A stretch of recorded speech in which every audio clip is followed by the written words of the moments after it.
Observem que desde o nascimento de Jesus, que nós já estudamos, a perseguição, Maria fugindo para o Egito, José levando Maria, nada é fácil, gente. Nada é fácil para ninguém, não foi fácil para Jesus.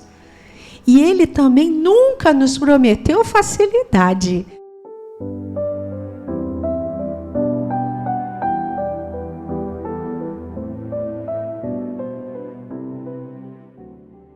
Olá, pessoal. Boa noite.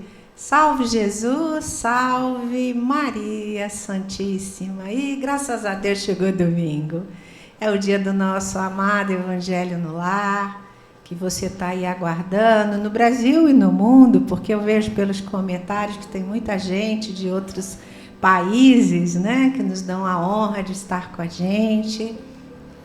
Finalmente, um momento seu, da sua família. Giane, mas sou eu sozinho. Então, veja bem, você, seu anjo da guarda, um mentor do seu lar, já tem 3 pessoas. E vamos, então, nos unindo a essa equipe maravilhosa do Evangelho no Lar, que com certeza, nesse momento, já está aí na sua casa. Vai sentindo esse abraço deles, coloca a sua água para ser energizada. Você já deixou sua Bíblia e hoje vamos trazer uma explicação especial sobre essa cestinha de flores que ficam, pétalas de flores que fica aqui na mesa. Depois o João vai mostrar para vocês. Qual é o objetivo? Os irmãos espirituais nos orientam a você colocar aí o nome dos seus entes queridos, tanto do mundo espiritual, já desencarnados, e aí no papelzinho a sugestão é que você ou escreva desencarnado ou coloque pátria espiritual. E os encarnados você deixa um nomezinho bonitinho. Coloca debaixo das pétalas. E na mentalização da oração final do Evangelho, você vai pedindo a Jesus que essas pessoas sejam envolvidas, esses nomes que você está pedindo, e que sejam filtradas todas as energias ruins e que todos fiquem em paz. Combinado? E hoje nós temos 2 convidados muito especiais no nosso programa e vamos começar pela nossa querida Júlia Rissato. Salve Jesus, Júlia, seja bem-vinda. Salve Jesus, obrigada. Que bom que você está aqui com a gente, representando a família Rissato. Que legal, seja bem-vinda. E o nosso querido Rafael Iga, trabalhador Isso. também da nossa casa, igual a Júlia. Seja bem-vindo, salve Muito Jesus. Obrigado, salve Jesus, salve Maria Santíssima. Igual eu sempre brinco nas lives, né? Bom dia, boa tarde, boa noite, boa madrugada, né? Ué. Tem gente no mundo inteiro acompanhando, né? Exatamente. E hoje, gente, dentro daquela proposta que nós estamos falando com vocês, que o Evangelho no Lar está trazendo a origem do Evangelho. Então, vocês já vão estabelecendo na sua mente a sequência, inclusive no estudo da Bíblia, né? Nós falamos lá atrás das profecias de Isaías quanto à vinda de Jesus, e hoje nós vamos trabalhar com o nascimento de João Batista, precursor da vinda de Jesus. Onde está isso, Jeane? Vamos lá, sua Bíblia no meio dela, vai lá, Novo Testamento. Aí vem Mateus, Marcos, Lucas, é o terceiro evangelista. Então, nós vamos ler Lucas, capítulo 1, versículos 76 e 77. Tá bom? Lucas 1, 76 e 77. Vamos começar com a Júlia. Pode ser, Júlia, por favor? Vamos lá, então. Vamos lá. E tu, menino, serás chamado profeta do Altíssimo, porque há de ir antes à face do Senhor, a preparar os seus caminhos. E agora o Rafael, é uma continuidade. Para dar ao seu povo conhecimento da salvação na remissão dos seus pecados. Que interessante. E a gente observa que o nascimento de João Batista, ele foi cercado por sinais espirituais muito intensos. Zacarias, o pai, então, de João, que já tinha idade avançada, né, e sua esposa Isabel, ele estava no templo, porque deixa eu explicar para vocês como era dividido o templo naquela época. As mulheres não entravam, tá? Somente os homens. Os homens ficavam numa antessala, como se fosse uma sala de reunião, e na parte interna do templo, que era o altar, também chamado de Santo dos Santos, só entrava o sacerdote.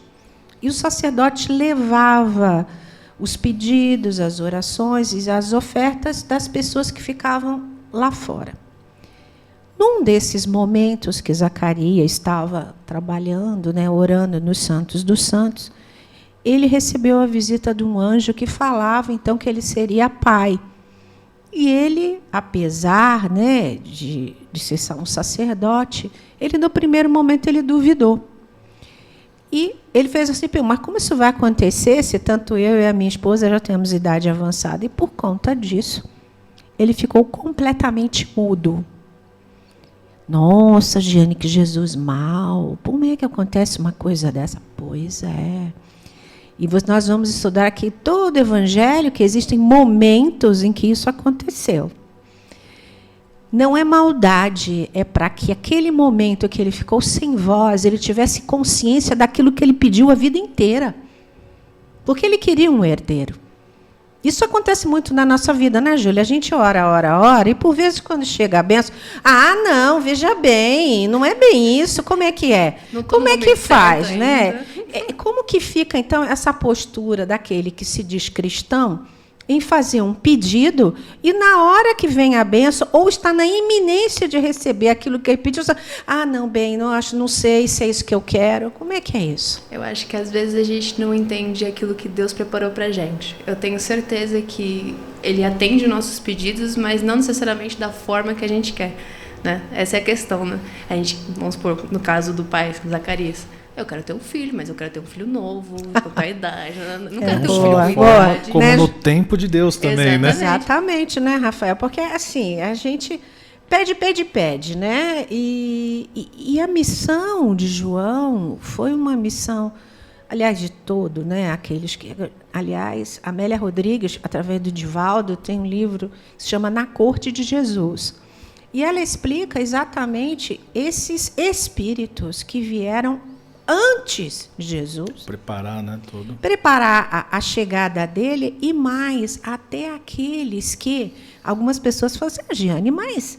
Inclusive a doutrina espírita é categórica que não existem milagres, não existe a derrogação da lei de Deus em relação àquilo que você, em tese, teria que expiar e ficou curado, entre aspas. Não houve nenhuma derrogação. É que todos esses espíritos, quem quiser aprofundar esse assunto, esse livro da Amélia Rodrigues, através do Divaldo, ela explica muito bem.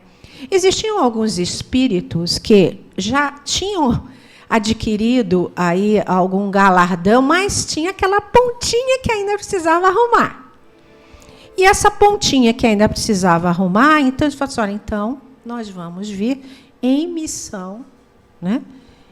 E vamos enfrentar esse desafio, como o cego Bartimeu, como Lázaro e tantos outros, que nós vimos testemunho na Bíblia, e que com o toque de Jesus, com a palavra, eles ficaram curados. Mas eram espíritos que já estavam praticamente totalmente quite com a justiça divina. E só faltava aquele ponto para ser recuperado. Mas observem que muitos deles, como o cego Bartimeu, inclusive nasceu cego. Então, todo aquele período, até encontrar Jesus, é um comprometimento do espírito para expurgar esse momento. Mas, Rafael, me fale, na sua origem japonesa, não é isso? Isso, por parte de pai. Pois não. Como foi essa questão de evangelho no lar? Tinha, não tinha? Como que você conheceu o cristianismo? Curioso. Como que se deu isso? É bem curioso, porque assim, né, na verdade, por parte de pai, minha família sempre foi, embora japonesa, né, muitos tios do meu pai preservam muito aquela coisa ainda até do budismo, daquela coisa mais espiritual. Estava conversando com a Júlia recentemente, né, eu falei que eu tenho uma memória muito vívida na minha mente. Quando criança ia visitar às vezes algum parente, tinha alguém que estava desencarnado, que eles montavam aqueles altares com comida, né, como uma forma de oferenda, né. Mas isso veio muito mais pelo lado da família da minha mãe, que eu tenho um tio que ele é padre, inclusive, ele tem um mosteiro, né? E o mais curioso, né, que o Gilberto já falou várias vezes aqui, né? Ele sempre brinca com isso, né? Que eu sempre fui, né, até entrar no templo, ateu. Uau. Só que o interessante é que assim, eu sempre tive presente em algumas reuniões, a minha avó tinha aqueles grupos de orações que vinham em casa, eu sempre vi muito isso, né? Eu já participei, inclusive, mesmo sendo ateu, eu fui chamado, eu era guitarrista de uma banda gospel católica. Uau. Então, assim, eu sempre estive envolto no meio mesmo sendo ateu. Sim, E legal. é engraçado que assim, né? Eu sempre fui daquela teoria, se você quer defender algo, você tem que se aprofundar naquele algo, estudar o mínimo, pelo menos.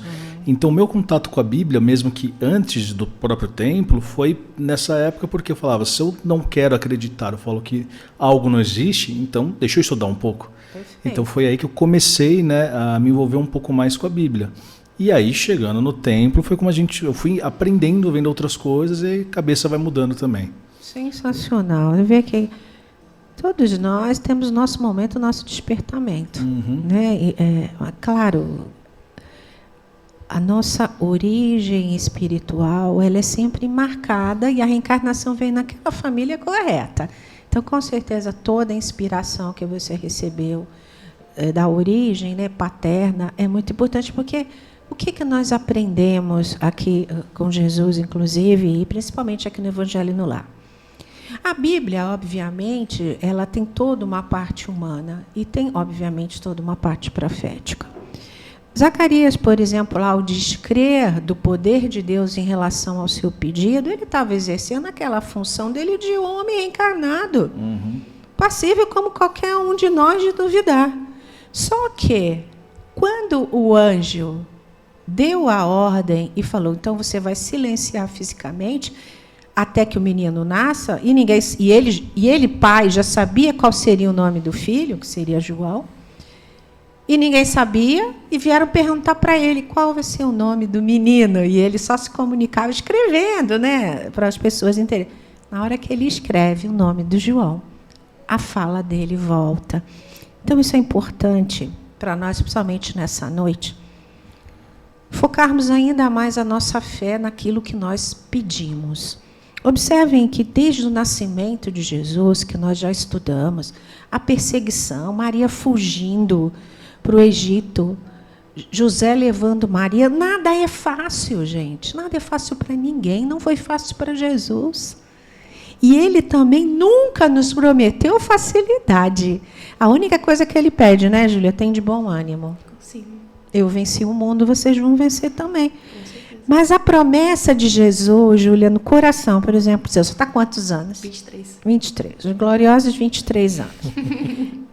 O que significa essa palavra de Jesus, não só para a Júlia hoje, mas para a Júlia para a eternidade? O que muda? O que mudou no seu foco em estabelecer esse parâmetro de vida? Nossa, profundo. Eu acho que... Nossa, realmente é difícil de se expressar. Não, quer ver? Assim, tipo assim, antes, até que idade o meu objetivo era estudar, sair, acho que no fundo, etc. Em que momento mudou isso? Eu acho que no fundo, como eu cresci num lar espírita, né, eu escuto Jesus desde pequena, eu acho que independente daquilo que eu fizesse, eu sempre quis fazer algo para os outros, nunca foi para mim. Excelente. Então, e com certeza isso foi inspirado em Jesus. Eu acredito que a maior virada de chave da minha vida em relação ao amor de Jesus foi quando minha avó faleceu. Ela é o maior exemplo de amor que eu tive na minha vida. E eu acho que se existe uma pessoa que me soube me ensinar quem foi Jesus, foi minha avó. Que bonito. Porque ela aplicava 100% daquilo que ele Dona fazia. Luzia, Dona que Luzia. Deus a tenha, né? Um beijo no Ela seu mesma. coração. E quando ela faleceu, eu prometi pra mim mesma. Eu falei, se eu puder, eu quero ser 1% do que ela foi na vida. Com certeza, vai ter. E para você, Rafael, como que foi? Você falou da sua origem e tal, e desse despertamento. Eu acho que assim, acho não, né? Tenho certeza, depois de me aprofundar um pouco mais, conhecer a espiritualidade como a gente conhece hoje, e um pouco mais sobre o próprio Cristo, né? Eu acho que muda todo um propósito de vida. O meu pai sempre me ensinou muito a questão de você valorizar, em primeiro lugar, o seu nome, você honrar suas coisas. E eu acho que a partir do momento em que você lida com esses ensinamentos, eu acho que você não vive só por viver, mas acho que você vive pensando, o que eu vou fazer? Qual vai ser o meu legado? O que eu vou deixar? Eu acho que a gente até fazia antigamente um programa, né, que a gente falava sobre filmes, e eu acho muito interessante, né, que tinha aquele filme que a gente falou uma vez, do Viva, A Vida é uma Festa, que ele mostra um pouco, uma animaçãozinha da Disney, né, que mostra um pouco do plano espiritual. E basicamente dentro da animação, o que alimenta o espírito do outro lado? São as boas lembranças de quem está aqui daquele espírito. Bonito. Então, assim, eu acho que é basicamente o que você faz hoje, pensando no amanhã. Perfeito. Nessa sintonia de amor, vamos pedir para a Júlia fazer a nossa oração. E você que está com a gente, vai fazendo, feche seus olhos, pede por uma semana próspera, de saúde, de paz. Imagina todos os seus entes queridos nesse momento, ainda aqueles distantes, envolvidos por essa equipe do Evangelho no Lar. E vai fazendo o seu pedido com muito amor, com muita fé, na certeza de que Jesus é o nosso Pai, o nosso amigo de todas as horas. Oração da gratidão. Obrigado, Senhor, por mais um dia que me dás, pelo alimento à minha mesa, pela família da qual sou parte, por amar aos meus irmãos, por buscar sempre ser justo, por saber perdoar as ofensas, pela consciência de minhas faltas. Obrigado, Senhor, por crer em mim, por crer em Ti, pelo bem que pude praticar, pelo mal que soube evitar, e porque me deste a fé. Me alimentas a esperança e me fazes filho de tua caridade. Por tudo, obrigado, Senhor. Amém. Amém. Graças a Deus. Vamos tomar nossas águas e principalmente em gratidão, né, pela fluidificação que aqui foi colocada. Amém. Graças a Deus. Ai, gente, acabou. Que pena. É tão rápido. Demora tanto para chegar no domingo, quando chega já acabou. Mas sem querer te cortar, desculpa, mas é aquilo que a gente sempre prega, né? Que ó, o Evangelho no Lar, ele é uma coisa que não precisa ser demorado, né? Não e que tem. cada um consegue colocar na sua agenda. É uma coisa muito importante. Boa lembrança, Rafael. E é sempre importante isso. Não deixa passar a oportunidade. A vida passa muito rápido. Quer ver? Júlia, nos seus gloriosos 23 anos. Rafael, quantos aninhos? 32. 32, tudo jovem. Está Tudo... invertido aqui. Pois é, olha que lindo. E dando aqui testemunho do seu amor a Jesus. Como diz a Júlia na oração.